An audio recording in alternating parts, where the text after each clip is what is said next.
الحمدللہ رب العالمین والعاقبۃ للمتقین والصلاة والسلام علی سید الانبیاء والمرسلین محمد وعلی آلہ واصحابہ اجمعین اما بعد فاعوذ باللہ من الشیطان الرجیم بسم اللہ الرحمن الرحیم یا ایہا الذین آمنوا اذا تناجیتم فلا تتناجوا بالاثم والعدوان ومعصیۃ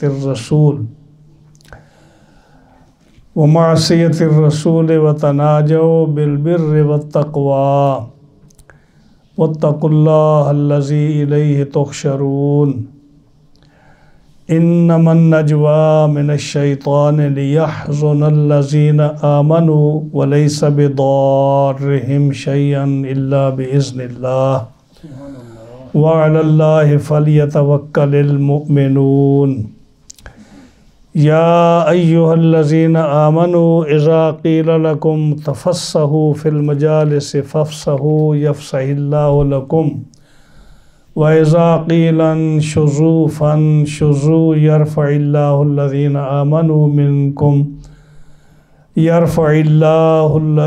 آمَنُوا مِنْكُمْ وَالَّذِينَ أُوتُوا الْعِلْمَ دَرَجَاتٍ وَاللَّهُ بِمَا تَعْمَلُونَ خَبِيرٌ صدق اللہ مولانا العظیم وبلغنا رسوله النبی الکریم الامین ونحن علی ذالک لمن الشاہدین والشاکرین والحمد للہ رب العالمین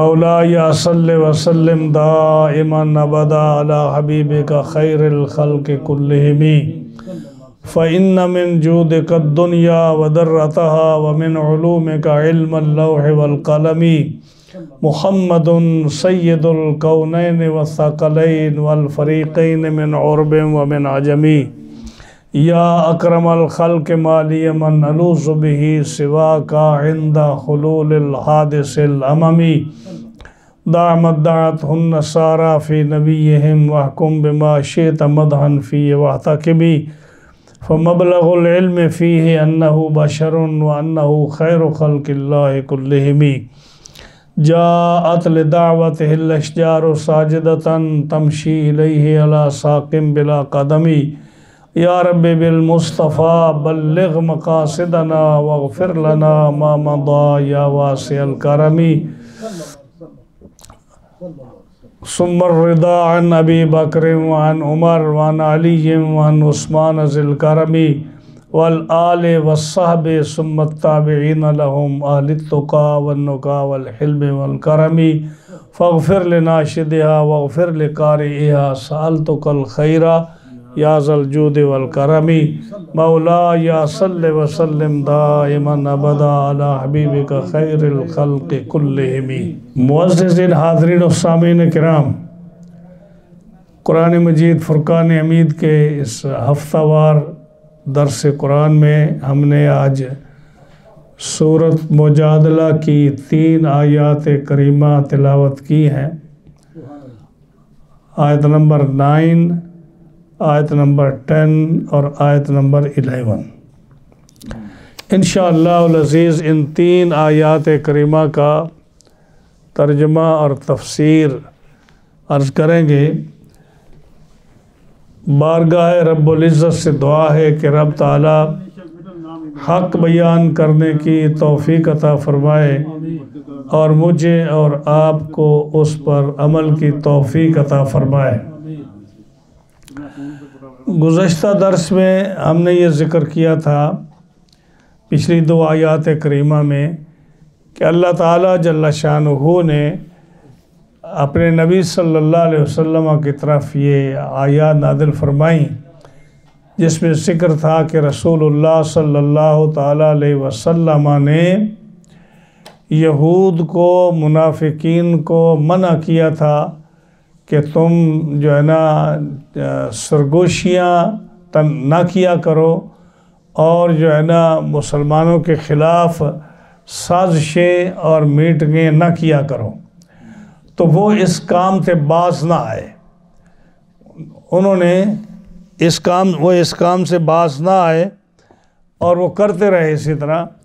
تو پھر اللہ تعالیٰ نے ان آیات کریمہ کا نزول فرمایا اور فرمایا کہ کیا تم نے ان کو نہیں دیکھا جن کو بری مشورت سے سرگوشیاں کرنے سے منع کیا گیا تھا، لیکن وہ اپنی حرکتوں سے باز نہ آئے اور وہ پھر آپس میں گناہ کی اور حد سے بڑھنے کی اور رسول اللہ صلی اللہ علیہ وسلم کی نافرمانی کی وہ میٹنگیں کرتے رہے، تو وہ باز نہ آئے۔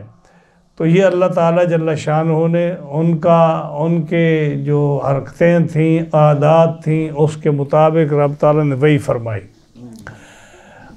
آج اس کے بعد جو ہے نا، یہ نبی کریم صلی اللہ تعالیٰ علیہ وسلم نے اپنے صحابہ کو جو حکم فرمایا، اللہ تعالیٰ جل شانہ نے اس کے مطابق آیات کریمہ نازل فرمائیں اور فرمایا یا ایھا الذین آمنوا اذا تناجیتم، یعنی پہلے تو یہودیوں کو منع کیا تھا کہ تم سرگوشیاں نہ کیا کرو، وہ اس کام سے باز نہ آئے۔ جب وہ باز نہ آئے تو پھر ان کو وارن کیا گیا، تو اللہ تعالیٰ جل شانہ نے اپنے محبوب علیہ السلام پر یہ وحی نازل فرمائی کہ آپ مومنین کو بھی آپ سمجھا دیں کہ وہ بھی سرگوشیاں نہ کیا کریں۔ اب یہ مومنین سے دو قسم کے مومن مراد ہیں، یا تو اس سے مراد پہلا قول یہ ہے کہ منافقین مراد ہیں، کہ منافق جو تھے وہ بظاہر تو کلمہ پڑھتے تھے نا، اپنے آپ کو مسلمان کہتے تھے، لا الہ الا اللہ محمد الرسول اللہ پڑھتے تھے اور منافق تھے، اس لیے ان کو منع کیا گیا کہ تم جو ہے نا تم سرگوشیاں نہ کرو۔ اور دوسرا پھر رسول اللہ صلی اللہ علیہ وسلم نے اپنے صحیح جو امتی تھے، مسلمان تھے، ان کو بھی کہا کہ تم بھی سرگوشیاں نہ کرو۔ تو گویا کہ یہ حکم مسلمانوں کے لیے ہے، منافقین کے لیے بھی، اور حضور کی امتی دوسرے جو مسلمان تھے ان کے لیے بھی۔ تو کیا فرمایا؟ اے ایمان والو، یا ایھا الذین آمنوا، اے ایمان والو، اذا تناجیتم، جب تم آپس میں مشورہ کرو تو فلا تتناجوا بالاسم والعدوان ومعصیۃ الرسول، تو تم گناہ اور حد سے تجاوز کرنے کا اور رسول اللہ صلی اللہ علیہ وسلم کی نافرمانی کا مشورہ نہ کیا کرو۔ یعنی کیا مشورہ دیا کہ اے ایمان والو، یہود تو مشاورت کرتے ہیں نا، یا آپس میں وہ جو سرگوشیاں کرتے ہیں تو وہ گناہ کی سرگوشیاں کرتے ہیں، مسلمانوں کے خلاف سازشیں کرتے ہیں، رسول اللہ صلی اللہ علیہ وسلم کی نافرمانی کی مشاورت کرتے ہیں، بری میٹنگیں کرتے ہیں، مسلمانوں کو نقصان پہنچانے کی میٹنگیں کرتے ہیں۔ تو اے ایمان والو، تمہاری جلوت اور خلوت ایک ہونی چاہیے۔ یعنی جیسے تم عام لوگوں میں بیٹھ کر تمہارا ارادہ اچھا ہوتا ہے، تمہاری نیت اچھی ہوتی ہے، تمہارے گفتگو اچھی ہوتی ہے، مسلمانوں کے خلاف تم بات نہیں کرتے، لوگوں کی بھلائی کی بات کرتے ہو، یہ تمہاری جلوت ہے۔ تو جب تم خلوت میں جاؤ تو وہاں بھی تم جو ہے نا گناہوں کے کاموں کا مشورہ نہ کرو، حد سے تجاوز نہ کرو، رسول اللہ صلی اللہ علیہ وسلم کے کسی بھی کام کی مخالفت نہ کرو، معصیت الرسول میں تم مشورہ نہ کیا کرو۔ تو یہ اللہ تعالیٰ نے اپنے محبوب علیہ السلام کے زبان سے یعنی یہ آیات نازل فرما کر مسلمانوں کو حکم دیا کہ جب بھی تم مشورہ کرو یا تم علیحدگی میں جاؤ تو تم کیا کام کرو، تمہارا ظاہر اور باطن ایک ہونا چاہیے۔ یعنی جیسے تم عام لوگوں میں بیٹھ کر تم اچھی بات کرتے ہو اور بری بات سے تم پرہیز کرتے ہو، جب تم علیحدہ جاؤ تو اس وقت بھی تم کسی مسلمان کے بارے میں، اسلام کے بارے میں اور نبی کریم صلی اللہ علیہ وسلم کے بارے میں کسی قسم کی ایسی بات نہ کرو جو اخلاق سے گری ہو، جو اسلام کے خلاف ہو، جو ایمان کے خلاف ہو، جو مسلمانوں کے خلاف ہو۔ یا ایھا الذین آمنوا، اے ایمان والو، اذا تناجیتم، جب تم مشورہ کرو، فلا تتناجوا، تو تم مشورہ نہ کرو، سرگوشی نہ کرو، بالاسم، گناہ کی، کہ کوئی بھی گناہ کی بات نہ کرو، والعدوان، کسی قسم کی حد سے تجاوز کرنے والی، وہ بات جو نہ کرو، معصیت الرسول، رسول اللہ صلی اللہ علیہ وسلم کی معصیت میں کوئی بات نہ کرو۔ کتنی خوبصورت بات ہے کہ مسلمان جو ہے وہ چاہے وہ مجلس میں ہو، میٹنگ میں ہو، لوگوں کے مجمع میں ہو، یا وہ علیحدہ بیٹھا ہو، اس کی نیت ایک ہی طرح صاف ہونی چاہیے۔ بالکل یہ نہیں کہ اب علیحدہ ہو تو لوگوں کے خلاف مشورے کرے، ان کی سازشیں کرے، اور جو ہے اپنے اخلاق سے گری ہوئی باتیں اور گری ہوئی سوچ کرے، نہیں، بلکہ اس کا ظاہر اور باطن اور اس کی جلوت اور خلوت ایک ہونی چاہیے۔ وَتَنَاجَوْا بِالْبِرِّ وَالتَّقْوَىٰ، اور جب وہ مشورہ کرے یا سرگوشی کرے کسی کے ساتھ تو فرمایا پرہیزگاری اور تقوی کی وہ سرگوشی کرے، یعنی وہاں بھی تقوی اور پرہیزگاری کی باتیں کرے، کسی قسم کی خلاف شرع بات نہ کرے۔ اور اس میں ایک اور بات فرمائی، تناجیتم ہے نا، تو یہ صیغہ ہے یعنی باب تفاعل کا، تو اس کا مطلب یہ ہے کہ جب تم سرگوشی کرو گے تو اکیلے تو نہیں کر سکتے نا، تو باب مفالہ ہو یا باب تفاعل اس طرف میں، اس کا یہ مطلب ہوتا ہے کہ دو پارٹیاں ہوں گی، یعنی کم از کم دو آدمی ہوں گے یا چند آدمی ہوں گے، پھر ہی آپس سے مشورہ کر سکیں گے نا۔ تو فرمایا جب تم مشورہ کرو تو کافر سے مشورہ نہ کرو۔ تمہارا مشیر کون ہونا چاہیے؟ مسلمان، کیونکہ فرمایا نا اے ایمان والو، جب تم مشورہ کرو، جب تم سرگوشی کرو تو تناجیتم کا صیغہ بتاتا ہے کہ جو دو پارٹیاں ہیں یا تین آدمی ہیں یا چار آدمی ہیں یا دو آدمی ہیں جو مشورہ کر رہے ہیں، جو میٹنگ کر رہے ہیں، تو فرمایا کہ آمن ایمان والے ہونے چاہیے دونوں۔ تو کسی کافر کے ساتھ مشورہ نہیں ہونا چاہیے مسلمان کا، بلکہ کافر کو اپنا مشیر بھی نہیں رکھنا چاہیے۔ سیدنا عمر فاروق رضی اللہ تعالی عنہ آپ سختی سے منع فرماتے تھے کہ کوئی جو غیر مسلم ہے وہ کسی اہم پوزیشن پر، اہم سیٹ پر اس کو رکھا جائے، یہ آپ اس کی مخالفت کیا کرتے تھے۔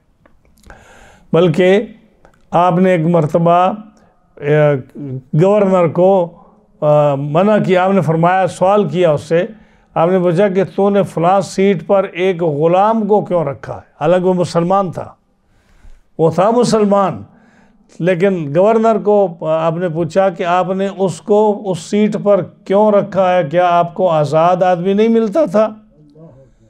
سبحان اللہ۔ تو گورنر صاحب نے کیا ان کو جواب دیا؟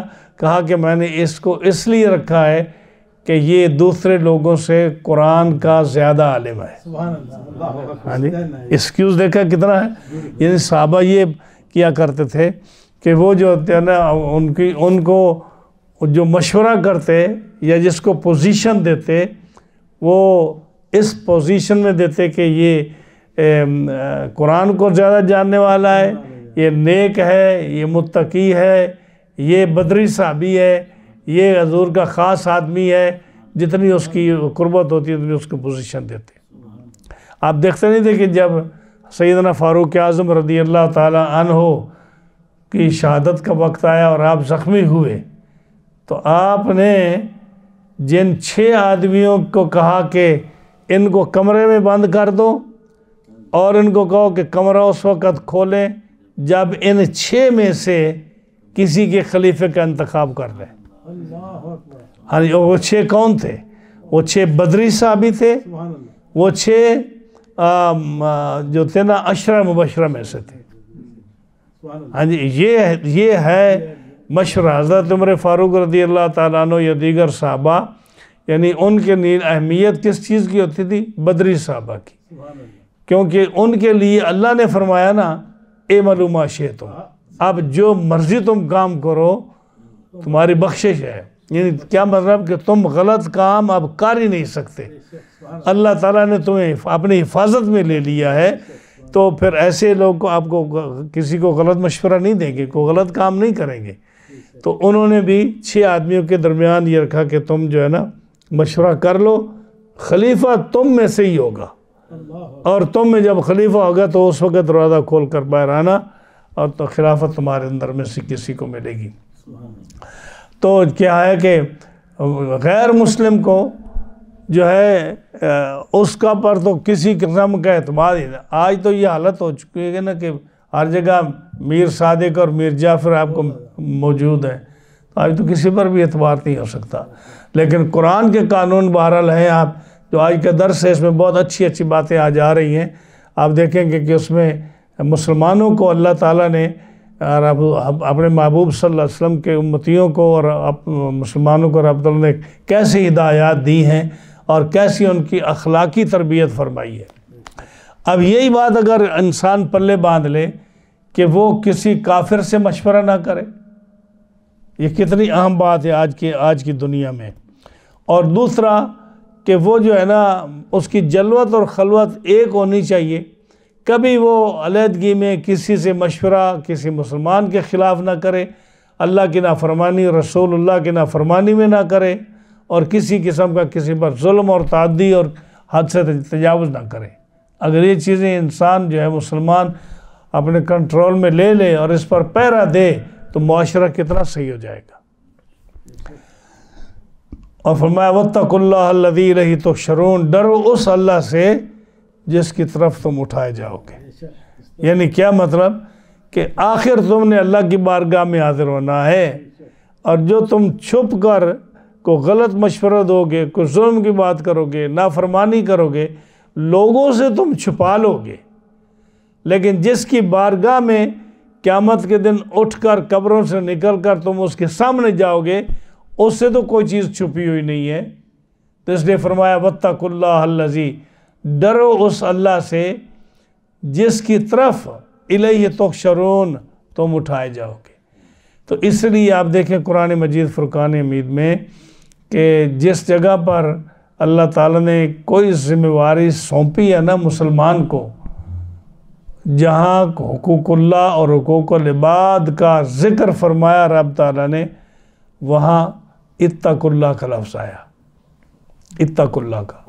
نکاح کے دیکھ لیں، سورۃ نساء کی پہلی آیت وَاتَّقُوا اللَّهَ الَّذِي تَسَاءَلُونَ بِهِ وَالْأَرْحَامَ، ڈرو اس اللہ سے جس کے نام پر تم سوال کرتے ہو لوگوں سے، اور ارحام کا جن کے واسطے دے کر کہ تو میرے چاچے کا بیٹا ہے، تو میرے خالہ کا بیٹا ہے، تو میرا کزن ہے، تو میرا ماموں کا بیٹا ہے، یہ رحم کے رشتے دے کر تم لوگوں کو اپنے قریب کرتے ہو، واسطہ دیتے ہو کہ تمہاری وہ مدد کریں۔ تو اس اللہ سے ڈرو جس کے نام کا واسطہ دے کر تم لوگوں سے مانگتے ہو، پناہ مانگتے ہو، اور لوگوں سے چیزیں مانگتے ہو، اور لوگوں سے سوال کرتے ہو، اور رحموں کے رشتے مانگ کر تم کہتے ہو کہ میں تیرا رشتہ دار ہوں، دیکھ تیرا میرا کتنا قریبی تعلق ہے۔ تو یہاں بھی اتقوا اللہ فرمایا۔ اگلی آیت میں بھی فرمایا، وہاں بھی فرمایا کہ یا ایھا الذین آمنوا اتقوا اللہ، وہاں بھی اتقوا اللہ فرمایا۔ تیسری جو سورہ احزاب کی آیت ہے آخری جو نکاح میں پڑھی جاتی ہے، اس میں بھی واتقوا اللہ الذی فرمایا، واتقوا اللہ فرمایا۔ تو کیوں فرمایا؟ غور کریں، اس لیے کہ انسان کو کوئی اور مجبوری، کوئی اور ڈر، کوئی اور خوف، کوئی اور لالچ انسان کو چینج نہیں کر سکتا اس کی حرکت، اس کی عادت سے۔ لیکن اگر وہ اللہ سے ڈر جائے تو اللہ کا ڈر ایسی چیز ہے کہ جو سارے وہ پیمانے ہیں نا حقوق اللہ کے، حقوق العباد کے، وہ پورے کرنے کے لیے انسان تیار ہو جائے۔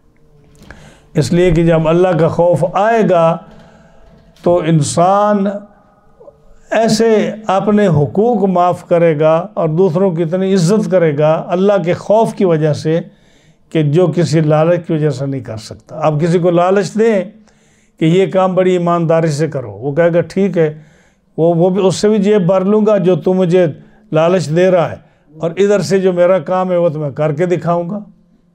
ہاں جی، لیکن اگر انسان کو اللہ کا خوف ہو تو پھر کوئی اس کو کوئی لالچ دے یا نہ دے، وہ کام کتنا اچھا کرتا ہے۔ اس لیے فرمایا واتقوا اللہ، جگہ جگہ پر فرمایا اللہ سے ڈرو، اللہ سے ڈرو۔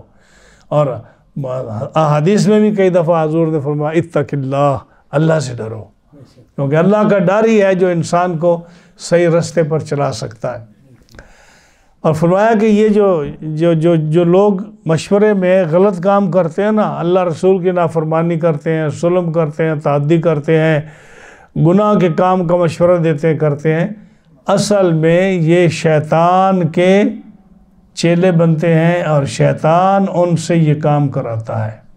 انما النجوى من الشیطان، یہ جتنے بھی غلط مشورے لوگ دیتے ہیں، جتنے بھی غلط سرگوشیاں لوگ کرتے ہیں، یہ ظلم کے، گناہ کے، اللہ رسول کی نافرمانی کے جو مشورے دیتے ہیں، یہ شیطان کی طرف سے ہوتے ہیں۔ کیوں شیطان یہ کیوں لوگوں کو ورغلاتا ہے، کیوں ایسے مشورے دیتا ہے؟ لِيَحْزُنَ الَّذِينَ آمَنُوا، تاکہ ایمان والوں کو ڈرائے، ایمان والوں کو پریشان کرے، ایمان والوں کو خوف اور حزن ان کے دل میں پیدا کرے۔ لیکن اللہ فرماتا ہے، اے میرے محبوب کے ماننے والوں، اے میرے محبوب کے امتیوں، اے میرا کلمہ پڑھنے والوں، مجھے خدا ماننے والوں، میرے بندوں، وَلَيْسَ بِضَارِّهِمْ شَيْئًا إِلَّا بِإِذْنِ اللَّهِ، یہ شیطان جو مرضی کر لے، یہ آپ کو نقصان نہیں پہنچا سکتا شیطان جب تک کہ میری طرف سے حکم نہ ہو، کیونکہ ہر نفع نقصان کا مالک میں ہوں، ہر نفع نقصان کا خالق میں ہوں۔ اگر میں کسی کے نفع کو یا نقصان کو اگر میں پیدا نہ کروں تو شیطان کیسے اس پر عمل کرا سکے گا؟ تو اس لیے فرمایا کہ تم جو ہے نا شیطان کے فتنہ سے بچو اور ڈرو مجھ سے، شیطان سے نہیں ڈرو، کیونکہ وَلَيْسَ بِضَارِّهِمْ شَيْئًا إِلَّا بِإِذْنِ اللَّهِ، وہ تمہیں کسی قسم کا کچھ بگاڑ نہیں سکتا اللہ کے حکم کے سوا۔ وَعَلَى اللَّهِ فَلْيَتَوَكَّلِ الْمُؤْمِنُونَ، اور مسلمانوں کو اللہ پر ہی بھروسہ کرنا چاہیے ہر حال۔ جس آدمی کا اللہ پر بھروسہ ہے، وَمَن يَتَوَكَّلْ عَلَى اللَّهِ فَهُوَ حَسْبُهُ، جو اللہ پر توکل کرے، اللہ پر بھروسہ کرے، اللہ اس کے لیے کافی ہے۔ اور جو اللہ پر بھروسہ کرے، اب یہ دو قسم کے بھروسے ہوتے ہیں، ایک ہے بغیر اسباب کے اور ایک ہے اسباب کے ساتھ بھروسہ کرنا۔ یعنی آپ کے پاس جو ہے مال و دولت ہے، آپ کے پاس سواری ہے، آپ کے پاس سارے اسباب مہیا ہیں، کھانے پینے کی، چلنے پھرنے کی، ساری چیزوں کے جو ہے چیزوں کو حالات کے فیس کرنے کی آپ کے پاس اسباب ہیں، سب کچھ موجود ہے۔ ہاں جی، آپ کو کوئی مصیبت آ جائے، کوئی تکلیف آ جائے، آپ کے پاس پیسے ہیں، آپ کے پاس وکیل آپ کر سکتے ہیں، آپ کے پاس سواری ہے، آپ کے پاس ہر قسم کے اسباب ہیں، لیکن اس کے باوجود، آپ کے پاس اسباب ہونے کے باوجود تمہیں چاہیے کہ بھروسہ اللہ پر کرو۔ کہو یہ کہ یہ اسباب میرے پاس ہیں، یہ میرے کام تب ہی آئیں گے جب اللہ چاہے گا۔ تو یہ ہے اللہ پر بھروسہ کرنا۔ نبی کریم علیہ السلام نے بھی فرمایا نا کہ اونٹ کا گھٹنا باندھ کر پھر اللہ پر توکل کرو، کیونکہ کہیں بھاگ نہ جائے۔ یعنی اسباب جو ہے ان کا بھی تم استعمال کرو، لیکن بھروسہ اللہ پر رکھو۔ یہ ہے اسباب کے ساتھ بھروسہ کرنا۔ اور دوسرا ہے بغیر اسباب کے اللہ پر بھروسہ کرنا۔ آپ کے پاس اسباب ہیں یا نہیں، آپ اس کی کوئی پرواہ نہ کرو۔ اگر آپ کا اللہ پر بھروسہ اور توکل ہے تو آپ کے وہ سارے کام صحیح ہو جائیں گے، اللہ تعالیٰ غیب سے آپ کے لیے اسباب مہیا کر دے گا۔ تو فرمایا مسلمان کی شان یہ ہے، وَعَلَى اللَّهِ فَلْيَتَوَكَّلِ الْمُؤْمِنُونَ، مسلمانوں کو، مومنوں کو اللہ پر ہی بھروسہ کرنا چاہیے۔ تو ان دو آیات میں کیا نتیجہ نکلا؟ ان دو آیات میں نتیجہ یہ نکلا کہ پہلی بات تو یہ نکلی کہ مسلمان کو چاہیے کہ وہ مسلمان سے ہی مشورہ کرے، کیونکہ اللہ کا حکم ہے کہ مسلمان یا ایھا الذین آمنوا اذا تناجیتم، مسلمان کو چاہیے کہ مسلمان سے مشورہ کرے، کسی کافر کو مشورے میں نہ لائے۔ ایک یہ بات اس سے ثابت ہوئی۔ دوسری بات یہ ثابت ہوئی کہ آپس میں جب مشورہ کریں تو اچھا مشورہ کریں، گناہ کا، ظلم کا، کسی کے ساتھ زیادتی کا، کسی نافرمانی کا مشورہ نہ کریں۔ دوسری بات یہ ثابت ہوئی۔ تیسری بات یہ ثابت ہوئی کہ اللہ فرماتا ہے کہ جب تم مشورہ سرگوشی کرو تو تم کوئی گناہ کا مشورہ یا سرگوشی نہ کرو. کیا مطلب؟ کہ جو تمہارا عام لوگوں کے ساتھ تمہارا ملنا جلنا اور مشورہ ہے جلوت میں، جو لوگوں کے ساتھ میٹنگ مشورے میں ملاقاتوں میں، خلوت میں بھی تمہارا وہی طریقہ ہونا چاہیے کہ تم یہاں لوگوں کی بھلائی جب کرتے ہو تو مشورے میں بھی تم لوگوں کی بھلائی کا خیال رکھو. اگر تم لوگوں کے ساتھ مل کر اللہ رسول کی نافرمانی سے بچتے ہو تو مشورے میں بھی تم اللہ رسول کی نافرمانی نہیں کرو، نہ کسی پر ظلم کرو. یعنی جلوت اور خلوت میں تمہارا ایک ہی حال ہونا چاہیے کہ تم مسلمان ہو، تمہارا ظاہر باطن ایک ہونا چاہیے. چوتھی بات یہ نظر آئی کہ جب تم لوگوں میں ہو تو تم اللہ کی تعریف کرو اور اس کے رسول کی تعریف کرو، لوگوں کو بتانے کے لیے، لوگوں میں اچھا بننے کے لیے. اور جب تم تنہائی میں جاؤ تو وہاں تم رسول کے عیب نکالو، اللہ کے عیب نکالو، رسول اللہ صلی اللہ علیہ وسلم کی توہین کرو، ان کے لیے فرمایا یہ نہ کرو. معصیت رسول کا لفظ ہے نا کہ تم مشوروں میں، سرگوشی میں، علیحدگی میں نہ ظلم کی کوئی بات کرو، نہ حد سے تجاوز کرو، اور نہ رسول اللہ صلی اللہ علیہ وسلم کی نافرمانی کرو. کیا مطلب؟ کہ تم علیحدگی میں بیٹھ کر بھی حضور کی ادب اور آپ کے ساتھ محبت اور آپ کی تعظیم اور آپ کی رسپیکٹ اس کو بجا لاؤ.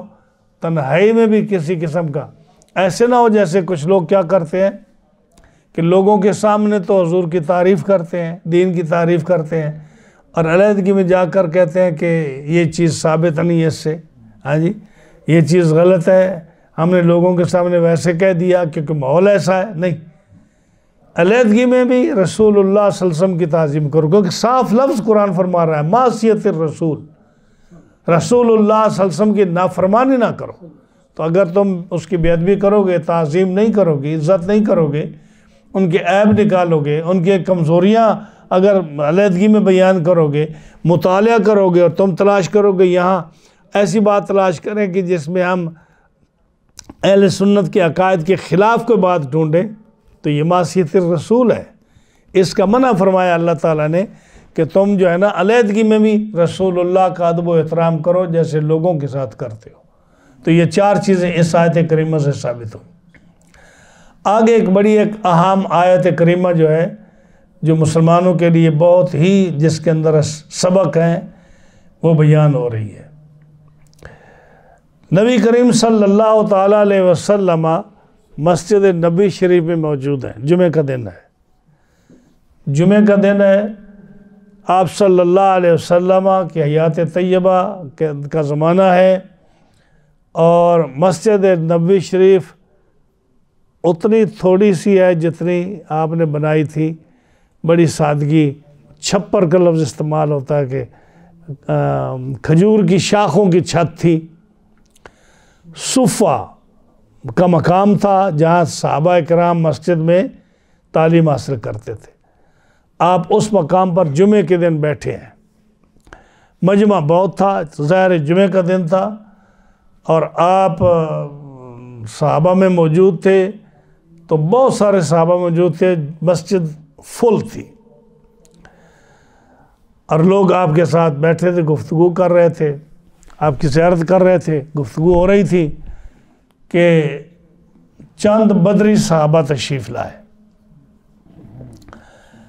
وہ صحابہ جو بدر میں شامل تھے، اور جیسے میں نے پہلے ذکر کیا رسول اللہ صلی اللہ علیہ وسلم بدری صحابہ کی بہت تعظیم کیا کرتے تھے. یعنی بیٹھنے میں ان کو سامنے بٹھاتے، بات کرنے میں ان سے مشورہ کرتے، چیز لینے دینے میں پہلے ان کو دیتے. ان کا جو ہے نا ان کے سے کوئی ایسی ویسی بات ہو جاتی درگزر فرماتے. یعنی ان کا بڑا ریکارڈ کرتے تھے آپ صلی اللہ علیہ وسلم. اور جب آپ ویسے تو نبی کریم علیہ السلام اپنی ذات کے لیے آپ نے کوئی علیحدہ یعنی مسند نہیں بنایا تھا کہ آپ یہاں بیٹھیں یا کوئی گدا ہو یا کوئی کرسی ہو، ایسی کوئی چیز ہو عام محفل کے لیے، آپ جہاں تشریف لاتے بیٹھ جاتے، آپ سادگی اتنی تھی، آپ جب بیٹھ جاتے تو جہاں بیٹھ جاتے وہی آپ کے لیے صدارت کی جگہ بن جاتی، اور صحابہ آپ کے ارد گرد آ بیٹھ جاتے۔ لیکن عام طریقہ کیا تھا کہ جب آپ تشریف رکھتے دائیں طرف حضرت ابوبکر صدیق بیٹھتے۔ یہ میری بات غور سے سنیے، میں ایک بڑا اہم موضوع بیان کر رہا ہوں۔ دائیں طرف حضرت ابوبکر صدیق بیٹھتے، سارے صحابہ کو پتا تھا کہ دائیں نہیں بیٹھتا، دائیں رسول اللہ صلی اللہ علیہ وسلم کے حضرت ابوبکر صدیق بیٹھتے، بائیں طرف حضرت سیدنا عمر فاروق بیٹھتے، اور سامنے حضرت عثمان اور حضرت علی المرتضیٰ رضوان اللہ علیہ مجمعین بیٹھتے۔ اور آپ ان کو کیوں بٹھاتے سامنے، ان دونوں کو، کہ وہ کاتب وحی تھے، جو آپ ارشاد فرماتے قرآن کی آیت یا اللہ کا حکم یا کوئی، تو آپ ان کو فرماتے کہ ان کو لکھ لو، اس لیے ان کو سامنے بٹھاتے۔ اب یہ پکی بات ہے کہ دائیں طرف سیدنا ابوبکر صدیق، بائیں طرف عمر فاروق، سامنے حضرت علی، حضرت عثمان غنی، یہ ہر آدمی کو پتا تھا۔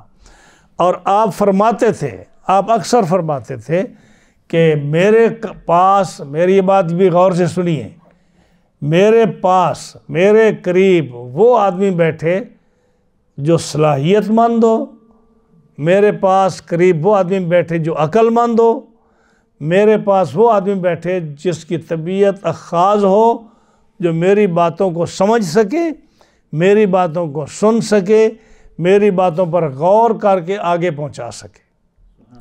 یعنی ہر عام آدمی میرے قریب نہ پھٹکے۔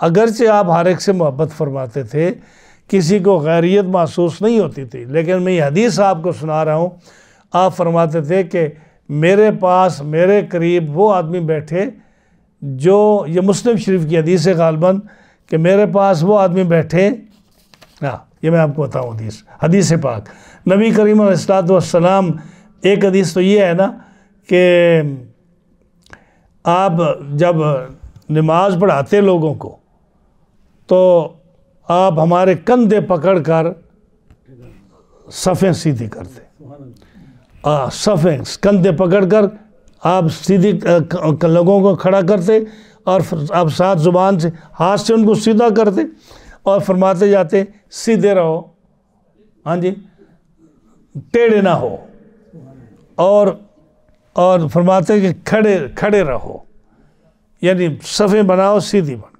ایک دوست کے کندھے پکڑ کر ان کو ٹھیک کرتے، صفیں سیدھی کرتے، اور ان کو کہو کہ سووا صفوفکم واستووا کا لفظ بھی آتا ہے کہ سیدھے کھڑے رہو، ٹیڑھے نہ ہو، اور جو ہے نا کھڑے رہو، صفیں سیدھی کرو، اور درجہ بدرجہ کھڑے ہو، یعنی میرے پیچھے وہ آدمی کھڑا ہو جو میرے قریب آنے کی اہلیت رکھتا ہو، اس کے بعد دوسری صف میں یا اس کے پیچھے درجہ بدرجہ، یہ آپ کے الفاظ ہیں کہ درجہ بدرجہ کھڑے ہو۔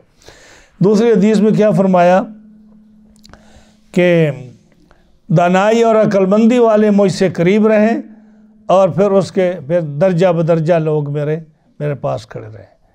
اسی لیے صاحب فتاوی عالمگیری نے یہ بات لکھی ہے کہ امام کے پیچھے وہ آدمی کھڑا ہو جو پورے نمازیوں میں افضل ہو۔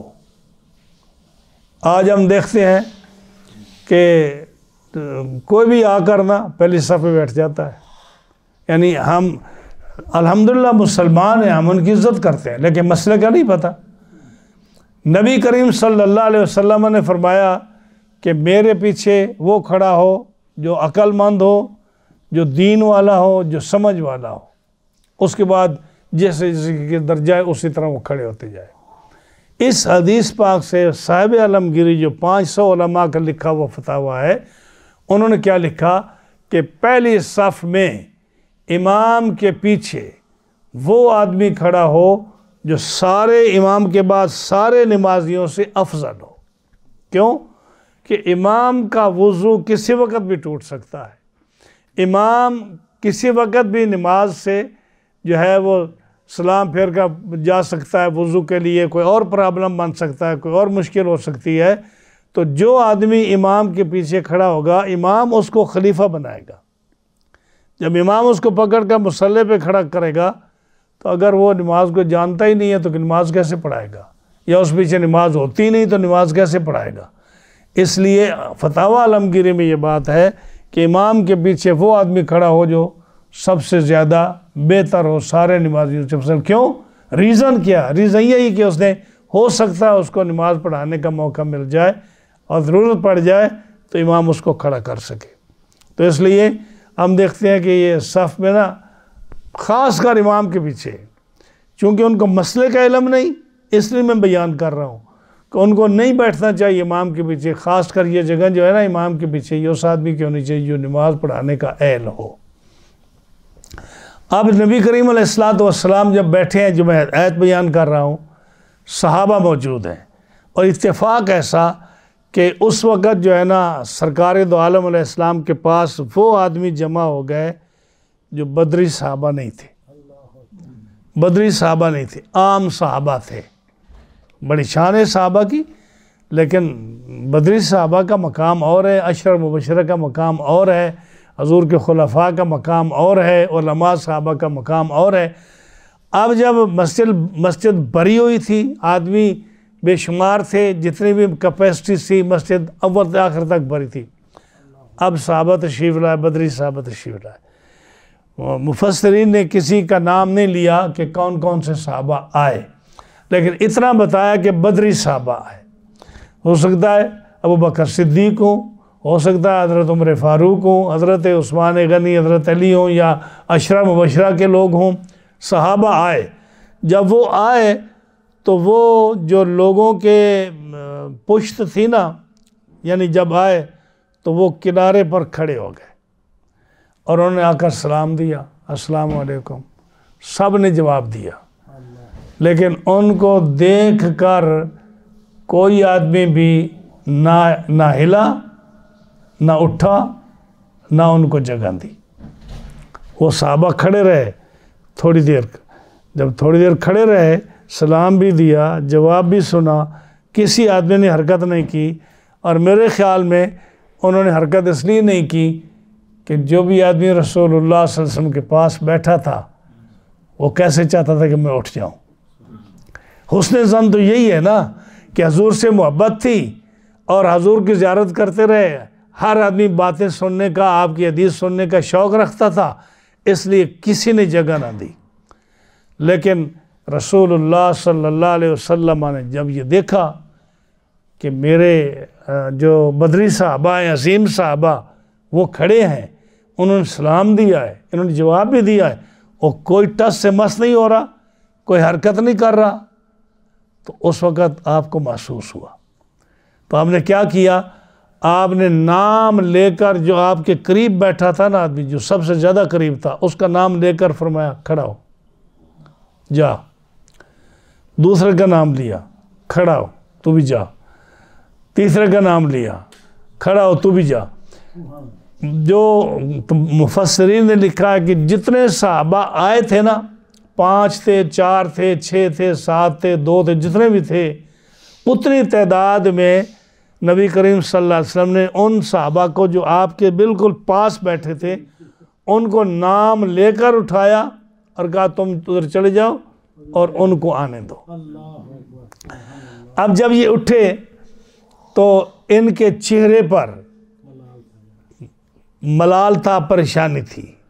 دیکھو نا، یہ آج بھی دیکھ لیں، اگر لیٹ سے کہ آپ کسی بڑے عالم کے پاس بیٹھے ہیں، کسی پیر کے پاس بیٹھے ہیں، کسی بزرگ کے پاس بیٹھے ہیں، ہاں جی، تو آپ کا جو بھی مقام ہو، کوئی آدمی آپ کو اٹھائے یا وہی بزرگ کہہ دے کہ آپ چل کے ادھر پیچھے بیٹھ جا اور اس کو آگے آنے دے، تو آپ کے چہرے کا اثر جو ہے وہ تو ظاہر نظر آئے گا، کیونکہ انسان ہے، ظاہر ہے انسان ہر آدمی قریب بیٹھنے کی اور محبت بزرگوں سے کرتا ہے۔ تو ان کے چہرے کو جب حضور صلی اللہ علیہ وسلم دیکھا کہ انہوں نے، ان کے چہرے پر اثر آ گیا کہ ہمیں اٹھا دیا اپنے پاس سے، اور منافقین پہنچ گئے، انہوں نے کہا تم تو بڑی محبت کرتے تھے اپنے رسول سے، اپنے نبی سے، اور یہ دیکھو یہ کوئی انصاف ہے، کہ تم بھی اسی نبی کا کلمہ پڑھتے ہو، وہ بھی اسی نبی کا کلمہ پڑھتے ہیں، تم بھی ان کی زیارت کے لیے آئے ہو، وہ بھی ان کی زیارت کے لیے آئے ہیں، تم بھی ان کی حدیث سننے کے لیے آئے ہو، وہ بھی ان کی حدیث سننے کے لیے آئے ہیں، تو یہ کوئی عدل ہے کہ آپ کو اٹھا دیا کہ آپ غریب ہو، آپ کو اٹھا دیا کہ آپ کمزور شخص ہو، اور ان کو انہوں نے قریب بلا لیا؟ یہ کوئی کرنے والی بات ہے؟ تو انہوں نے یہ بچے میں گئی شروع کر دی۔ ابھی آیت نازل نہیں ہوئی۔ نبی کریم علیہ السلام نے جب دیکھا نے حالات دیکھے، ان کے چہرے دیکھے اور ان کی منافقین کے اشارے دیکھے، سنی بات، تو آپ نے فرمایا اے ایمان والو، جب تمہیں کہا جائے نا کہ جگہ دو اپنے بھائیوں کو، جگہ دو اپنے بھائیوں کو، جگہ نہ ہو تو تمہیں کہا جائے کہ تم تھوڑا کلوز ہو جاؤ، جگہ دو، کھلی کو دو، یا تم اٹھ جاؤ اپنے بھائیوں کو جگہ دو، تو دے دیا کرو جگہ۔ اگر تم ایسا کرو گے نا فافسحو، اگر تم ایسا کرو گے یفسح اللہ لکم، اللہ تعالیٰ تمہارے لیے بڑی وسعت پیدا کرے گا۔ ابھی آیت نازل نہیں ہوئی، آپ اپنے الفاظ میں فرما رہے ہیں، اگر تم کسی مسلمان بھائی کے لیے بیٹھنے کے لیے تھوڑی سی جگہ دو گے نا تو اللہ تمہارے لیے بڑی وسعت پیدا کرے گا۔ اب علماء فرماتے ہیں کہ کیا؟ فرمایا کہ اللہ تعالیٰ تمہاری قبر کو وسیع کر دے گا، اللہ تعالیٰ آخرت میں تمہارے لیے وسعت پیدا فرما دے گا، اللہ تعالیٰ تمہاری دنیا کی مشکلات کو ختم کر کے دنیاوی تمہاری زندگی میں وسعت پیدا کر دے گا۔ تو جو تم مسلمان بھائی کے لیے اچھا سوچتے ہو اللہ تمہارے لیے یہ کرے گا۔ اب جب آپ نے یہ فرمایا تو وہ خوش ہو گئے، وہ صحابہ خوش ہو گئے، آپ نے صحابہ کو بلایا، آپ نے قریب بٹھا لیا ان کو، ہاں جی۔ ابھی آپ یہ، اور اس کے بعد آپ نے فرمایا کہ جب تمہیں کہا جائے نا کہ کھڑے ہو جاؤ تو تم کھڑے بھی ہو جایا کرو، ہاں جی، تو اللہ تمہارا درجہ بلند فرمائے گا۔ آپ نے یہ فرمایا، ادھر سے آیت آ گئی، دیکھیں آیت کیا آ گئی؟ یہ آیت آ گئی، یا ایھا الذین آمنو، اے ایمان والو، اذا قیل لکم تفسحوا فی المجالس، جب تمہیں کہا جائے کہ مجلسوں میں، میٹنگوں میں جگہ دو، یعنی کسی کے بیٹھنے کی جگہ نہ ہو تو تم ان کو جگہ دو، تو فافسحوا، جگہ دے دیا کرو، چاہے تم سکویز ہو جاؤ اور اس کے لیے جگہ بنا لو، یا تم اٹھ کر تھوڑا پیچھے چلے جاؤ تو اس کے مرتبے کے مطابق اس آدمی کو آگے بٹھانے دو، تو ایسا کرو فافسحوا، کیوں؟ یفسح اللہ لکم، اللہ تعالیٰ تمہارے لیے وسعت پیدا کر دے گا۔ اب یہ حضور نے نہیں فرمایا تھا، پہلے حضور نے فرمایا تھا اپنی زبان میں، اللہ نے اسی کے مطابق آیت نازل کر دی۔ وَإِذَا قِيلَ انشُزُوا، اور جب تمہیں کہا جائے کہ اٹھ کھڑے ہو تو فانشزوا، کھڑے ہو جایا کرو۔ یرفع اللہ الذین آمنوا منکم، اور اللہ تعالیٰ تمہارے ایمان والوں کے درجے بلند فرمائے گا، اور ان کا جن کو اللہ تعالیٰ نے علم دیا ہے ان کے درجے بلند فرمائے گا، اور اللہ تعالیٰ کو تمہارے کاموں کی خبر ہے۔ اب اس کے ساتھ جو ہے علماء نے کیا لکھا، ایک بات تو بڑی خوبصورت نے یہ لکھی، انہوں نے کہا کہ جو کوئی بھی کام ہے نا، اس کام میں اچھائی اور برائی یہ ذاتی طور پر نہیں ہے، یعنی جب رسول اللہ صلی اللہ علیہ وسلم نے اپنے پاس سے صحابہ کو اٹھا دیا، غریب صحابہ کو اور بڑے صحابہ کو بٹھا لیا، اب یہ بظاہر کیا نظر آتا ہے کہ یہ اچھا کام تو نہیں ہے نا، یعنی عدل کی بات تو نہیں ہے کہ غریب کو اٹھا دو اور امیر کو اپنے ساتھ بٹھا لو، یا تھوڑے مرتبے والے آدمی کو اپنے پاس سے اٹھا دو اور اس کی جگہ امیر آدمی کو بٹھا دو یا بڑے آدمی کو بٹھا دو، یہ بظاہر کیا ہے؟ یہ اچھا کام نہیں ہے۔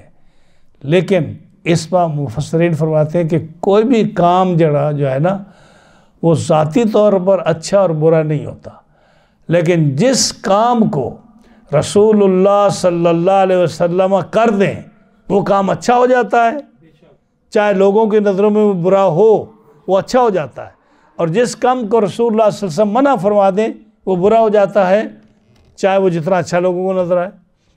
اب یہ بظاہر اسی مسئلے کو دیکھ لیں کہ لوگوں کو اٹھانا اپنے پاس سے، کہنا کہ تو ادھر چلا جا، اور بڑے آدمی کو کہنا کہ تم نزدیک آ جاؤ، لوگوں کی نظروں میں یہ عیب تھا، لیکن رسول اللہ صلی اللہ علیہ وسلم نے کیا تو یہ کام اچھا کیسے ہو گیا کہ اللہ نے خود فرمایا، اللہ نے خود فرمایا جب آپ نے اٹھایا نا اور دوسرے آدمی کو بٹھایا، اب لوگوں کے منافقوں کی نظر میں تو یہ برا کام تھا، وہ کہہ سکتے دیکھو جی یہ کوئی عدل ہے، یہ کوئی انصاف ہے، غریب آدمی کو اٹھا دینا، امیر کو بٹھا لینا اپنے پاس، تم تو کہتے بڑے عادل ہیں، لیکن نبی کریم علیہ السلام نے کیا، آپ کے کہنے کا کام کرنے کی تعریف اللہ نے کر دی۔ فرمایا اے ایمان والو، جب تمہیں کہا جائے کہ تم جگہ خالی کر دو تو خالی کر دو، اللہ تمہارے لیے وسعت پیدا کرے گا۔ ہاں جی، اگر یہ لوگوں کی نظر میں اچھا نہیں، لیکن جس کام کو رسول اللہ صلی اللہ علیہ وسلم کر دیں، ہاں جی، وہ کام اچھا ہو جائے۔ یہاں ایک اور بات آپ کو بتاؤں، آج کا بڑا شور پڑا ہوا ہے علماء میں، آپ سنتے ہو بار بار کہتے ہیں جی یہ حدیث ضعیف ہے، جی یہ حدیث کمزور ہے، کہ سنتے ہو نا آپ، کوئی بھی آپ مسئلہ کرو نا تو عالم فٹ سے کہہ دیتا ہے یہ حدیث ضعیف ہے جی، یہ حدیث کمزور ہے جی۔ کیوں حدیث ضعیف ہے؟ اس میں فلاں راوی جو ہے نا وہ کمزور ہے۔ میری بات کی سمجھ آ رہی؟ آپ حدیث کو بیان کرو، دوسرا عالم جو ہے نا اس کو الف بے بھی حدیث کی نہ آتی ہو نا تو وہ کہے گا نہیں اس کا راوی کمزور ہے، اس کا راوی کمزور ہے، لہذا یہ حدیث کمزور ہے۔ اور اگلا جو ہے وہ بھی فارغ ہی ہوتا ہے، وہ بھی چپ کر جاتا ہے، وہ ٹھیک ہے کہتا ہوگا۔ اب میں آپ کو ایک بات بتاؤں جو آپ کے ذہن بھی جس کو قبول کرے گا، آپ نے سنا بھی ہوگا، احادیث میں یہ واقعہ آتا ہے کہ جب رسول اللہ صلی اللہ علیہ وسلم معراج پر گئے، بات بڑی قابل غور ہے اگر یاد کرو گے تو آپ، جب واپس تشریف لائے تو کسی کو پتہ نہیں تھا کہ آپ معراج کر کے آئے، کسی کو پتہ نہیں تھا کہ آپ معراج کر کے آئے۔ تو سب سے پہلے آپ کو کون ملا تھا؟ نہیں تو ابو جہل، سب سے پہلے کون ملا؟ ابو جہل۔ اس نے کہا اے محمد صلی اللہ علیہ وسلم آج کوئی نئی نیوز ہے نا؟ یہ حدیث سنے نا آپ نے واقعہ، آج کوئی نئی نیوز ہے؟ تو آپ نے فرمایا ہاں نیوز ہے۔ کون سی نیوز ہے؟ فرمایا میں بیت المقدس سے ہو کر آیا ہوں۔ اس نے کہا یہ بات جو آپ مجھ سے کہہ رہے ہو اگر میں لوگوں کو بلا کر لاؤں تو آپ یہ بات ان کے سامنے بھی کہیں گے؟ آپ نے یہ بات سنی ہوئی ہے کیونکہ سارے علماء بیان کرتے ہیں، لیکن یہ نقطہ جو میں بیان کر رہا ہوں یہ آپ کو کس نے نہیں بتایا ہوگا۔ انہوں نے کہا آپ ٹھہرے، میں اور پورے شہر میں دوڑ پڑا اور اس نے ہر گھر کا دروازہ ناک کیا اور باہر نکلا آدمی، تمہیں پتہ ہے کہ رسول اللہ صلی اللہ علیہ وسلم یہ کہتے ہیں کہ میں آج رات کو عشاء کے بعد گیا اور میں بیت المقدس سے ہو کر میں فجر میں یہاں پہنچ گیا۔ ہاں جی، اس نے کہا ہاں، یہ کہا ہاں آ جب بات کرتے ہیں سارے۔ اس نے سارے شہر کو اکٹھا کر دیا، تمام کفار کو، اور ابو بکر صدیق کو کہنے لگا کہ ہاں آپ کا کیا خیال ہے؟ آپ کے دوست یہ کہتے ہیں کہ میں بیت المقدس سے ہو کر آیا ہوں۔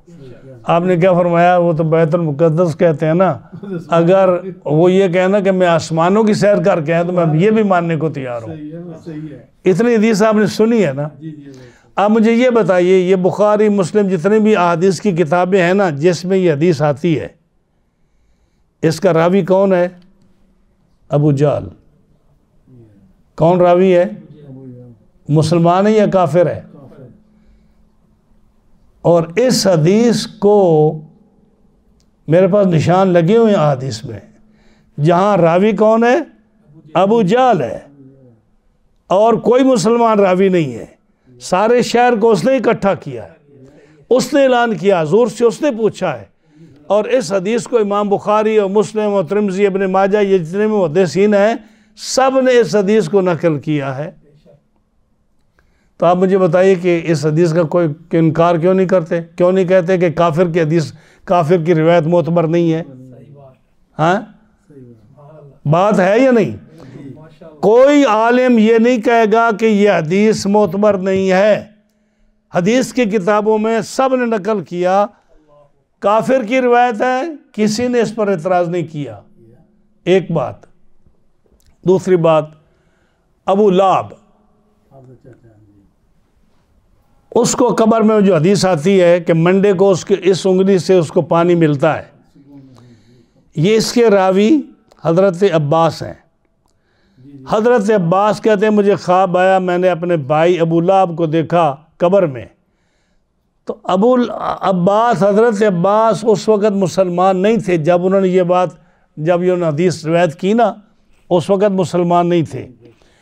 کہتے میں نے خواب میں دیکھا، ابو لہب کو میں نے پوچھا کہ تیرے ساتھ کیا معاملہ ہوا؟ اس نے کہا میں عذاب میں ہوں، منڈے کا دن آتا ہے تو مجھے اس انگلی سے پانی ملتا ہے، جو میں چوستا ہوں تو میرا ہفتہ تخفیف میں گزرتا ہے، آرام سے گزرتا ہے، اور وہ اس لیے کہ میں نے اپنے بھتیجے کی پیدائش کی خوشی میں اس انگلی سے اپنی لونڈی سویبہ کو آزاد کیا تھا۔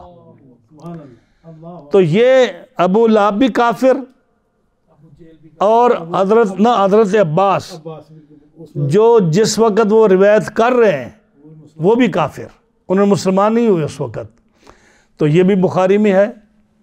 تب مجھے بتائیے، میں دو حدیثیں آپ کے سامنے رکھ رہا ہوں، دونوں کے راوی کافر بوقت روایت، ایک تو کفر پر مرا، اور حضرت عباس جو ہیں وہ کفر کی حالت میں انہوں نے یہ خواب دیکھا اور بیان کیا، بعد میں اسلام لائے۔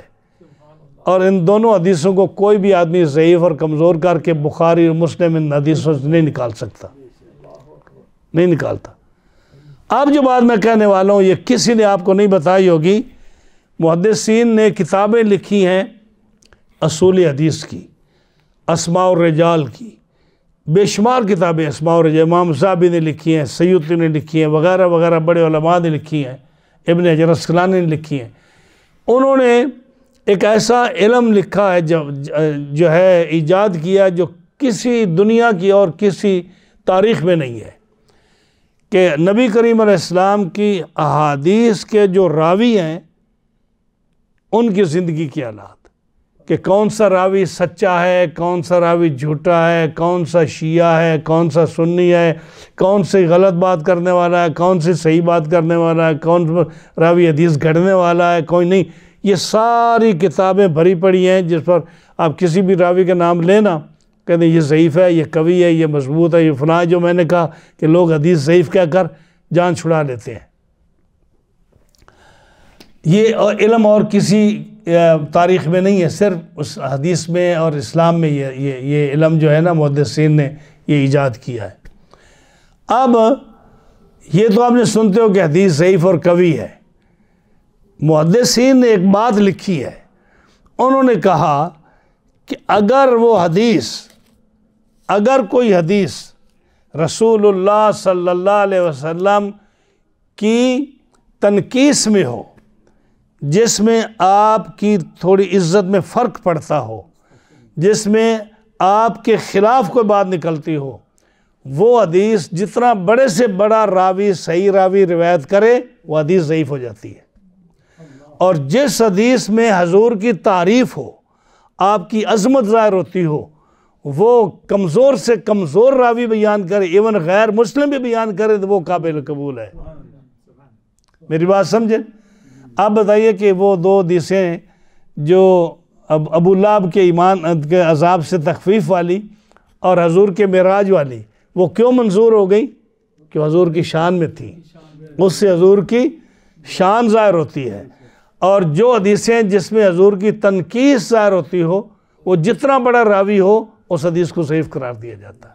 یہ محدثین کی بات ہے، یہ آپ کو کوئی بات یہ آدمی نہیں بتائے گا۔ اور یہی بات ہے کہ ابو جہل اور عباس کی روایت کردہ حدیثیں کفر کی حالت میں محدثین نے اس کو مانا ہے۔ تو میرے نبی صلی اللہ علیہ وسلم کی یہ شان ہے کہ وہ کام جو لوگوں کی نظر میں کبھی ہو یا برا ہو، اگر میرے مصطفیٰ علیہ السلام وہ کام کر دیں تو وہ اچھا ہو جاتا ہے، اور جس کام سے آپ منع فرما دیں وہ کام جو ہے وہ کبھی اور برا ہو جاتا ہے۔ کیوں؟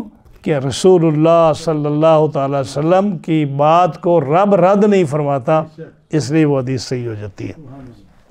تو میں کیا عرض کر رہا تھا، اب یہ جو ہے نا کہ نبی کریم صلی اللہ علیہ وسلم نے فرمایا کہ کوئی آدمی جو ہے نا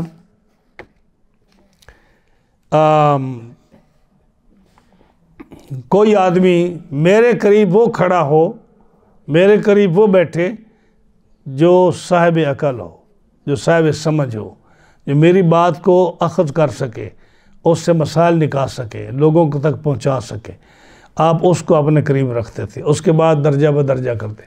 ویسے تو رسول اللہ صلی اللہ علیہ وسلم نے حدیث میں فرمائی ہے نا، ایک حدیث میں فرمایا جو حضرت عبداللہ بن عمر رضی اللہ تعالیٰ عنہما سے مروی ہے، آپ فرماتے ہیں کہ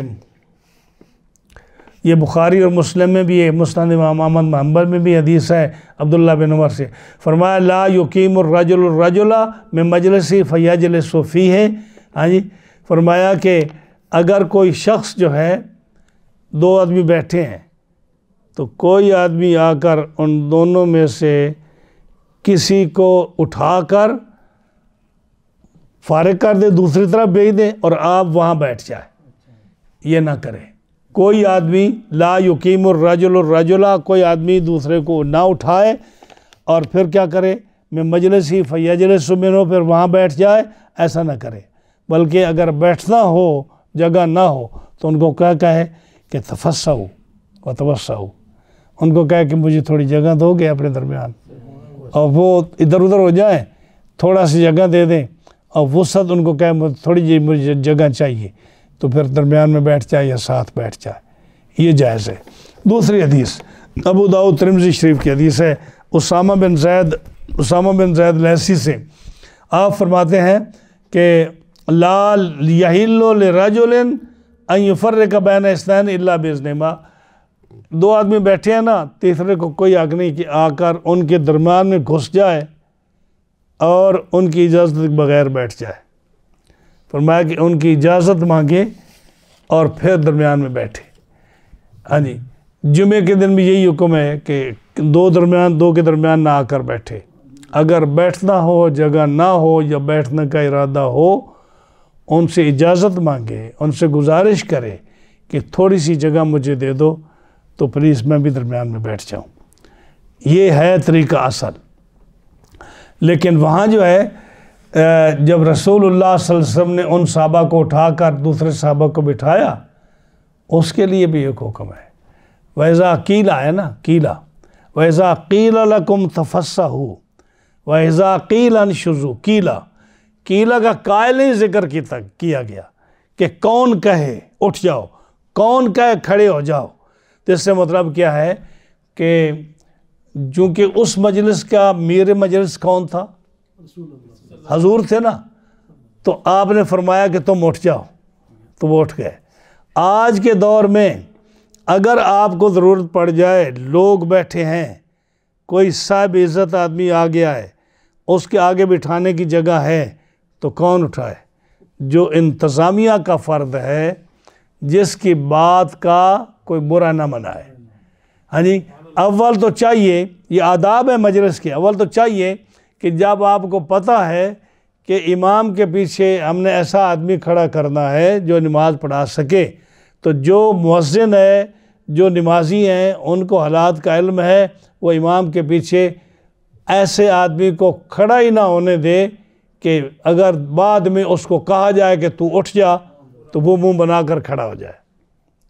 اگر آدمی کو مسئلے کا پتہ نہیں ہے تو وہ تو آ کر بیٹھے گا۔ ہر آدمی چاہتا ہے میں پہلی صف میں کھڑا ہوں، چاہے ساری زندگی نماز نہ پڑھی ہو، مسجد میں آئے تو کہے گا میں پہلی صف میں کھڑے ہو کر امام کے پیچھے نماز پڑھ دی، اس میں کوئی حرج نہیں، اچھی بات ہے، لیکن مسئلے کا پتہ ہونا چاہیے نا۔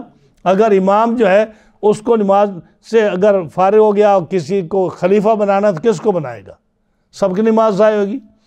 اس لیے یہ انتظامیہ کو چاہیے، امام کو چاہیے کہ ایسے آدمی کو پیچھے نہ کھڑے ہونے دے، ان کو سمجھائے آرام سے۔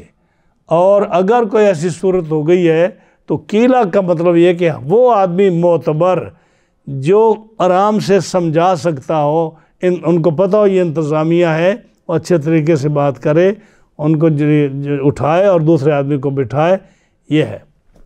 دوسری بات جو ہے وہ یہ ہے کہ یہ فرمایا نا کہ جب تمہارے پاس کوئی آئے، ہاں جی، اذا قیل لکم تفسحوا قیل لکم تفسحوا فافسحوا یفسح اللہ لکم، کوئی آئے تو تم، حضور نے صحابہ کو اٹھا دیا، ان کو بٹھایا۔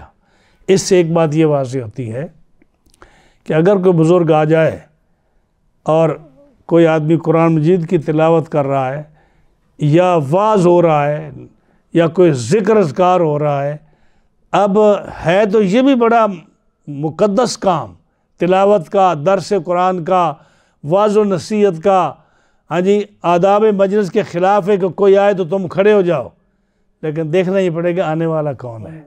اگر وہ آیا ہے تو جیسے حضور نے اپنے صحابہ کو اٹھا دیا اور معزز صحابہ کو آگے بٹھا لیا، اس طرح آپ 2 منٹ کے لیے آپ پروگرام روک سکتے ہیں، اس کو بلا سکتے ہیں۔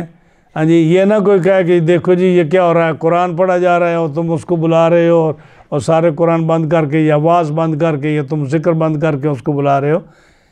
مسلمان کی ایک شان ہے، ایک استاد کی، ایک عالم کی، ایک شیخ کی، ایک بزرگ کی ایک شان ہے۔ اگر جب آپ کسی کی عزت کرو گے تو اللہ کیا فرماتا ہے کہ یرفع اللہ لکم، یا فرمایا کہ فافسحوا یفسح اللہ لکم، اللہ تمہارے لیے وسعت پیدا فرمائے گا۔ تو اس سے یہ بات بھی ثابت ہوئی کہ کوئی استاد آ جائے، کوئی بزرگ آ جائے، آپ اس کے لیے اٹھ کر اس کا ادب و تعظیم اس کی کر سکتے ہو، اس کو بٹھا سکتے ہو، اور پھر جو ہے نا اپنا کام شروع کر لو۔ اس میں کوئی حرج نہیں، یہ بھی قرآن مجید اور احادیث سے یہ بات یہ آپ کو مل سکتی ہے، واضح ہے۔ تو یہی تھا آج 3 آیات کریمہ کا درس شریف جو ہم نے بیان کیا۔ رب تعالیٰ ہمیں اس پر عمل کی توفیق عطا فرمائے۔ اس سورۃ مجادلہ میں کافی ایسے آیات ہیں جس میں مسلمانوں کو بیٹھنے اٹھنے کا اور آداب مجلس، آداب محفل کا طریقہ بتایا گیا ہے۔ اللہ تعالیٰ میں بھی حق بیان کرنے کی اور اس پر عمل کی توفیق عطا فرمائے۔